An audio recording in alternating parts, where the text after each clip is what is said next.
नमस्कार विद्यार्थियों, मैं योगेंद्र आपके साथ शांति शिक्षा सतत विकास डाइट कन्नौज में मुद्दे की बात विषय का चिंतन। शांति की क्लास में मेरे विद्यार्थियों का अभिनंदन। विद्यार्थियों, इससे पहले हमने शांति का अर्थ, परिभाषा, साल 1986 को यूएनओ द्वारा शांति का वर्ष घोषित किया जाना, इन तथ्यों पर नजर डाली थी। आज हम एक संस्थान द्वारा, इंस्टीट्यूशंस द्वारा, विद्यालय द्वारा क्या क्या प्रयास किए जा सकते हैं शांति की स्थापना के लिए। शांति की स्थापना शांति के साथ। विद्यार्थियों, मैं इस समय वीडियो बनाते समय कभी भी कूलर नहीं चलाता, क्योंकि उसकी कर्कश आवाज़ वीडियो की आवाज़ की गुणवत्ता गिरा देती है। लेकिन मेरे विद्यार्थियों, मैं आप सबसे भी अनुरोध करता हूं कि मेरे इस पसीने का, मेरी इस प्रयास का आप सम्मान रखना, और जब अध्यापक बनना तब लाजवाब बनना। विद्यार्थियों, आज की कक्षा में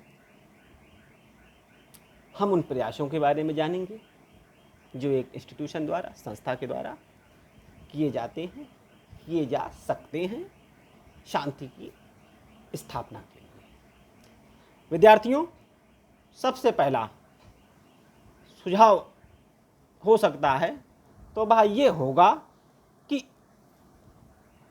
हमारे विद्यार्थी जब तक मानसिक, शारीरिक, नैतिक, सामाजिक, सांस्कृतिक रूप से सुदृढ़ नहीं होंगे, मजबूत नहीं होंगे, तब तक समाज में शांति की स्थापना की परिकल्पना अधूरी रह जाएगी। ये किसी भी हाल में कतई पूरी नहीं हो सकती। विद्यार्थियों, तो सबसे पहला इंस्टीट्यूशन को जो कार्य करना है वो इसी उद्देश्य को लेकर करना है कि हमारे विद्यार्थियों में मानसिक परिपक्वता, शारीरिक परिपक्वता, समझ, बोध, ये किस प्रकार से, किस आधार पर विकसित किया जाए कि हमारे विद्यार्थी इन क्षेत्रों में परिपक्व हो सके, सुदृढ़ हो सके।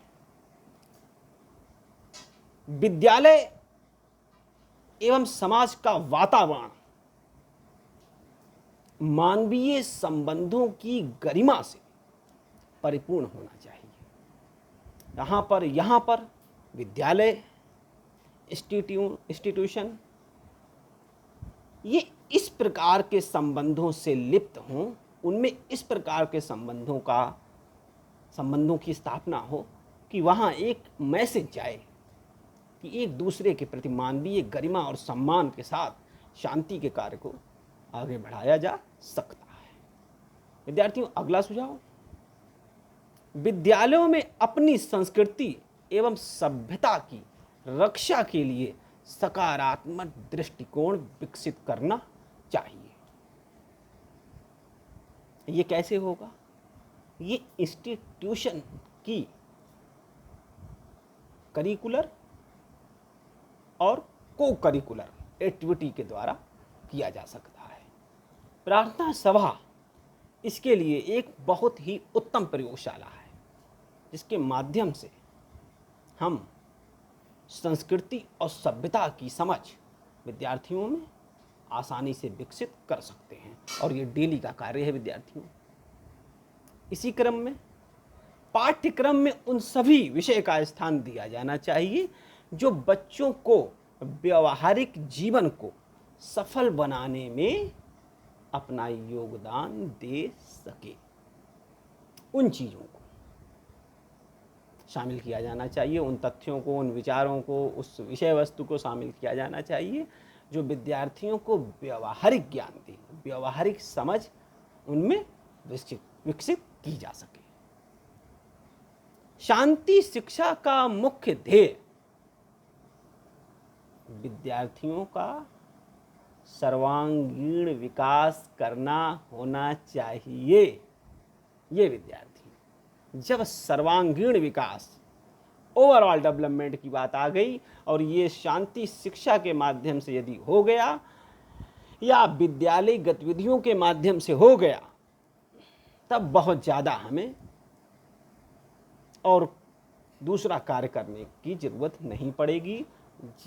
जब विद्यार्थी हमारा सामाजिक, सांस्कृतिक, शारीरिक, मानसिक रूप से परिपक्व होगा, तब हर हाल में शांति की स्थापना होगी ही होगी। विद्यार्थियों, शांति के संदर्भ में हम और बात करें, एक उदाहरण को लेकर आगे चलें, तो हम पाते हैं कि अपने घर, समाज, परिवेश में जब कोई बच्चा गुस्सा करता हुआ, क्रोध करता हुआ पाया जाता है, तो हम कहते हैं, या कोई बड़े होने के नाते कोई भी कहता है कि चलो जो हो गया सो गया, अच्छा रुको रुको, शांत हो जाओ, शांत हो जाओ, अच्छा शांत हो जाओ, फिर अपनी बात बताओ। अर्थात जब हम आवेश में होते हैं, जब हम क्रोध में होते हैं, तब हम अपनी ही पीड़ा, अपनी ही वेदना, अपने ही साथ हुए शोषण को सही से व्यक्त नहीं कर पाते। अर्थात वहाँ क्षणिक रूप से भी हमें शांत होना ही पड़ता है। शांत होना सिर्फ बाहरी आडंबर के रूप में नहीं, शांत होना मानसिक रूप से, आंतरिक रूप से, जिसकी सुंदरता आपके शारीरिक पक्ष में भी अवश्य दिखती है। विद्यार्थियों, आप भारतीय या दुनिया के किसी भी दार्शनिक को देखिए, महान दार्शनिक को, चिंतक को, वह इतने शांत नजर आते हैं और उनके चेहरे की सुंदरता, खूबसूरती मैंने इतनी महसूस की है कि जो किसी भी बाहरी प्रोडक्ट के माध्यम से नहीं लाई जा सकती। आप महात्मा बुद्ध को देखिए, कोई मेकअप है नहीं।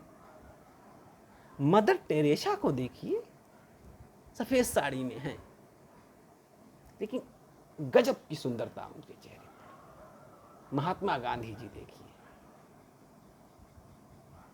लुंगी धोती में, गजब की सुंदरता, एक असीम सौंदर्य मंडल उनके चेहरे पर। ये कैसे विकसित होता है? ये शांत होने के बाद, अपने क्रोध को खत्म कर लेने के बाद जो आंतरिक सुंदरता का उदय होता है, यह चमक, यह सौंदर्य उस शांति की देन है। एक नहीं, कई महापुरुषों को आप देखिए, आप मेरी बात का प्रयोग कीजिए, तब मानिएगा, अभी मत मानिए। और आप पाएंगे कि मैंने भी ये देखा, मतलब पता कर लूँ ये इस बात को, ये सही भी है या गलत। लेकिन विद्यार्थियों, मैंने देखा कि बिना किसी बनाव तनाव के इन महापुरुष, इन महान चिंतक, इन महान आत्माओं के चेहरे वो शानदार दमकते हैं कि लगता है कि इन्होंने देश दुनिया को अपने समय में राह दिखाई होगी। विद्यार्थियों, इसी के साथ आज के वीडियो लेक्चर सेशन का समापन करते हैं। अगली क्लास में हम एक नया चैप्टर लेने जा रहे हैं शांति शिक्षा सतत विकास से, जिसमें हमारा प्रकरण होगा तनाव प्रबंधन। ये नया और लगभग शांति शिक्षा के अंतर्गत अंतिम टॉपिक है। इसके बाद सतत विकास का चरण शुरू होगा। तनाव क्या होता है, तनाव क्या कर सकता है, उसे कैसे संभाला जा सकता है, इससे कैसे बचा जा सकता है। अभी बीते दिनों में हमने बड़ी घटना देखी जिसमें तनाव प्रबंधन पर लेके पूरे देश में एक चर्चा भी छिड़ी। ये वैश्विक महामारी का समय तनाव को और बढ़ावा दे रहा है। इसी संदर्भ में इस समय काल में हम अगली क्लास में तनाव प्रबंधन पर चर्चा करेंगे। धन्यवाद विद्यार्थियों, शुक्रिया, बहुत बहुत शुक्रिया।